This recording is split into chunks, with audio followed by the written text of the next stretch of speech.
From TLDR News, this is your daily briefing for Thursday the 30th of March 2023.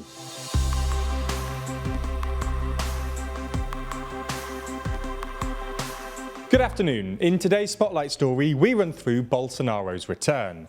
This isn't the only thing happening in the world though, so we'll run through three of today's other important stories. And in our exclusive Nebula section, we run through the 20th anniversary of the war in Iraq. But first, let's have a look at why Bolsonaro is returning to Brazil. Bolsonaro is back. The former Brazilian president has returned to Brazil, having left the country during the final days of his term and spending 3 months in the United States. The far-right politician broke with precedent in January when he chose not to attend the inauguration of his successor and leftist rival Luiz Inácio Lula da Silva, known just as Lula. Today, Bolsonaro flew into the capital Brasilia on the 7:10 a.m. flight out of Orlando, Florida, where he'd been laying low since the end of December. It's a potentially risky move for Bolsonaro, as he's the subject of a number of legal probes. Authorities are notably looking into the alleged role he played in the storming of the Supreme Court, Presidential Palace and Congress in January by a mob of his supporters. The incident on January the 8th was a failed bid to get the military to step in and oust Lula from the presidency, and came after weeks of protest by Bolsonaro supporters across the country, who echoed his unsubstantiated claims of electoral fraud. Another investigation that could cause him difficulty is one into allegations that he tried to illegally import and keep millions of dollars worth of jewellery gifted by Saudi Arabia. He's denied any irregularities. He also faces more than a dozen cases in front of the Superior Electoral Tribunal, which could bar him from running for office for 8 years. So what now for Bolsonaro? Well, his return to Brazil means the end of his brief time as a Florida man, where he was staying in the home of an MMA fighter and was occasionally spotted walking around a public supermarket and eating KFC. Ahead of his return, Bolsonaro told reporters that he plans to travel Brazil doing politics and upholding the banner of conservatism. However, he says that he is not going to lead any opposition. He will take up a new job as the honorary president of his Liberal Party, which will bring him in around $8,000 a month. He says he hopes to help the party with whatever they wish as an experienced person. Bolsonaro's return could cause quite a bit of a headache for President Lula. A political analyst at the Getúlio Vargas Foundation said, "We've had 5 months of basically dismantled opposition. Now Bolsonaro's return to Brazil looks set to unite the right. That could make a big difference. Lula will have to govern with a united opposition." It also poses a security challenge. Brasilia's public safety chief urged Bolsonaro supporters not to come to disrupt the airport, and said the ex-president would use a separate entrance and would be escorted by federal police agents. Okay, so that's our main story for today, but there's a lot more going on around the world. So here's a rundown of 3 other stories. It's been reported this morning by Russia's top security agency that a Wall Street journalist has been arrested on espionage charges. Evan Gershkovich is currently facing a 20-year prison sentence after allegedly collecting classified information.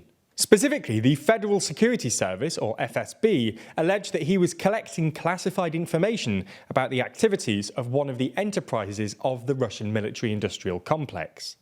They claim that he was doing this on the orders of the US. The FSB does also admit, though, that Gershkovich has accreditation from the Russian Foreign Ministry to work as a journalist. In his work at the Wall Street Journal, he covers Russia and Ukraine as a correspondent in their Moscow bureau. His most recent report was published earlier this week and was focused on the Russian economic slowdown in the wake of Western sanctions. There's more on the way, but be sure to subscribe and ring the bell to make the daily briefing part of your daily routine, or just search for us on your podcast app to listen along. 2 US Army Black Hawk helicopters collided in a training mission over Kentucky this morning. Right now, the status of the crew members is unknown, and it's unclear how many people were on board the aircrafts. The governor of Kentucky, Andy Beshear, has said that deaths are unfortunately expected and that police and emergency management are responding. It's not currently known what caused the crash. Nondis Thurman, an army spokesperson, said that the command is currently focused on caring for the service members and their families. A French woman has been arrested and will stand trial in June after she described President Emmanuel Macron as garbage on Facebook. The woman, in her 50s, named in the papers just as Valerie, had previously been a supporter of the Yellow Vest movement that rocked Macron's first term. She posted last week on Facebook that the garbage, or trash, is going to address you at 1 p.m. Macron was due to give a televised interview at 1 p.m. the next day amid widespread unrest over his pension reforms. Valerie is accused of contempt of a person holding public authority and, according to France 24, could theoretically face a fine of up to €12,000. The investigation was opened after a local sub-prefecture's administrative office filed a complaint. Valerie told Le Voix du Nord newspaper that they wanted to try and make an example out of her. In the final uplifting story today, we discuss a new device that can help with type 1 diabetes. A new sugar-powered teabag-like implant has been shown to manage insulin levels for diabetics. The device is implanted beneath the skin and is powered by excess glucose in the blood, powering it to then release any required insulin when it's triggered to do so.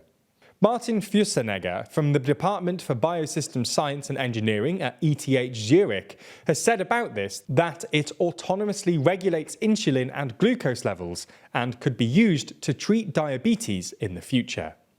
That's all we have time for on YouTube today, but if you want to see our discussion of the 20th anniversary of the war in Iraq, then watch the extended ad-free edition of the Daily Briefing over on Nebula.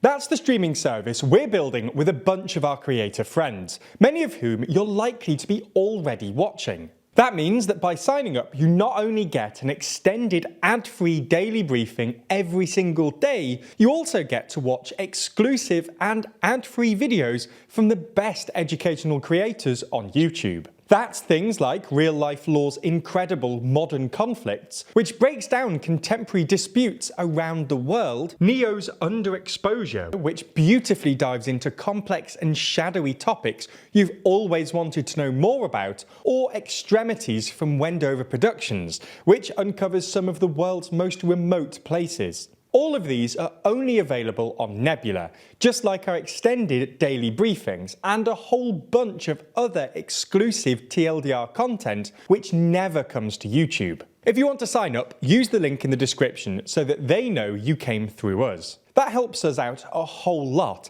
as does watching on Nebula more generally. So thanks for signing up, and we'll see you on Nebula.